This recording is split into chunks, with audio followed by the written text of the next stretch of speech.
difficult, and then you've got lots of health problems, stuff like that, and then you die. You know.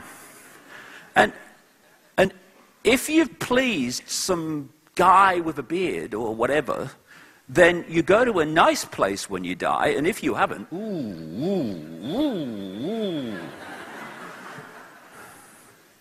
and you look at it, and people don't live overwhelmingly, they exist. They stay alive between point A and point Z. And this is life. I think we can do better than that. The reason that's what life has become is because we have become people who have, who live not a life, but a program. A computer program that follows the program through what we call life. And instead of living life, we let life live us, the program live us. And the program is working all the time to keep us in a hypnotic state, because that's, as I'll come to, is basically where most people are at, in a hypnotic state. And it's incessant. Tick, tock, you are feeling sleepy. You have no power. You must serve the system. It's a mind game. It has to be a mind game because there's not enough manipulators to physically control the population, so they have to do it through mind, through perception. And through that, by the way, get the population to police each other. They put us in prisons of the mind, where we instead of expanding out to all possibility, we have these belief systems, which are nothing more than programs, computer programs, religion, politics, race, self-identity.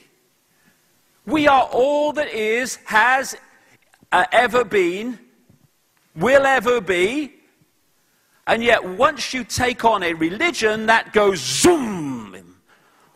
Oh, I'm a Christian, I'm a Muslim, I follow Judaism, and I'm Hindu. Boom! Rules, regulations. You can't say that. You're not a Hindu if you say that. You're not a Christian if you say that. Oh, sorry, oh. And then there's politics. Oh, you're not a Republican, are you? You're not a Republican if you say that. You're not a Democrat. You're not this. You're not that. Oh, I'm a black person. I'm a Jewish person. I'm a Arab person. I'm a middle-class Englishman. That's who I am. It's my race. Boom.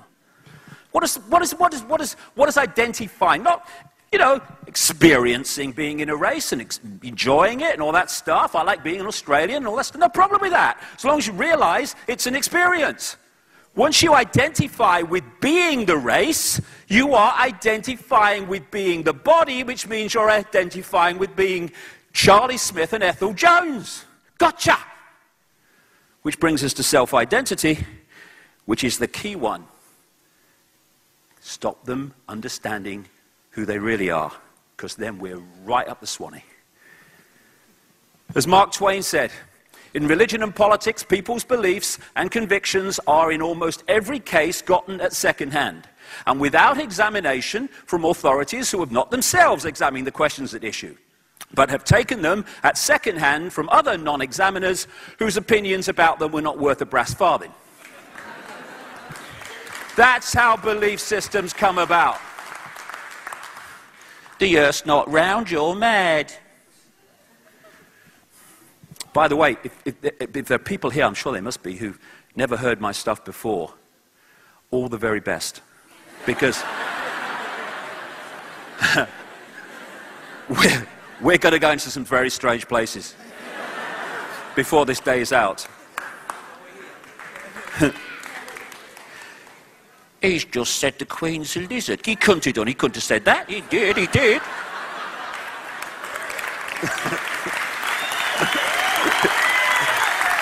Anyway, this is a great way that we're held in belief systems. Cognitive dissonance. I love this one. It's really, really important. Lying to yourself. Cognitive dissonance, for people who haven't come across it, is a state of anxiety. I've seen people in it. State of anxiety when their belief system and their experience, or what they're hearing in terms of information, are at odds. Now, cognitive dissonance is a very good thing, because when you go into this anxiety state, you can look at the information and look at the experience, realize there's more to know about your belief system, and you move on. But what most people do is the belief system's immovable, not to be touched. So what they then do is try to find ways to explain away the experience or the new information, so the belief system remains intact. And it's from cognitive dissonance that we get these incredible mind contradictions. For instance, we're going to war to fight for peace. Cognitive dissonance, classic. And George Orwell talked in his book 1984 about doublethink, which again is a form of cognitive dissonance to square the circle. Doublethink means the power of holding two contradictory beliefs in one's mind simultaneously and accepting both of them. Fighting for peace. And that's where this comes from. War is peace, freedom is slavery, ignorance is strength. And only by persuading us to take on these contradictions and accept them as real can the few control the many. And the idea, and my goodness me, they've got so many people in this world, in this state, the idea is to keep us in a total and constant state of confusion. Thinking the world is sane when it's utterly crazy. Like doctors destroying health.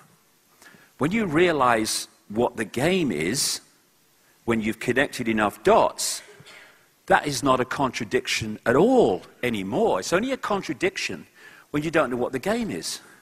Doctors destroy health because it's about wealth, not health.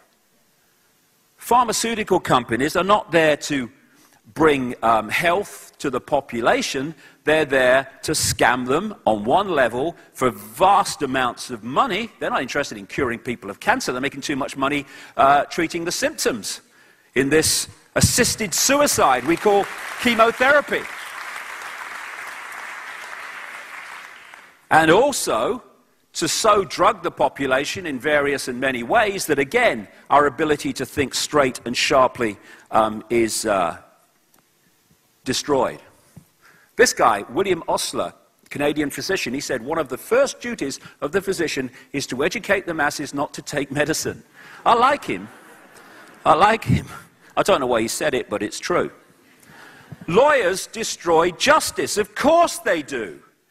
Because if we live in a just and fair society in which everyone is treated the same, the few do not have the privileges through law to stitch up the population and the system in general. So, of course, lawyers are there to destroy justice. Universities destroy knowledge. Again, of course. The last thing you want, if you're the few and you want to control the many, is a sharp-thinking, intelligent, aware population. Worst bloody nightmare.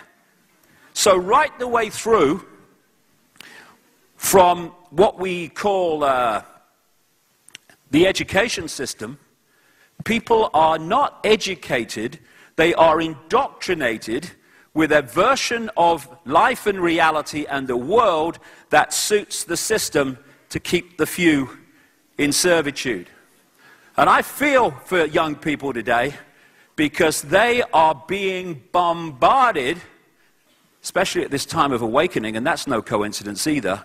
They're being bombarded on multi-levels to keep them asleep and to keep them from opening their minds to see the full magnitude of who they are. And all around the world, education is celebrated. Oh, yes, we're bringing education to the third world. If only.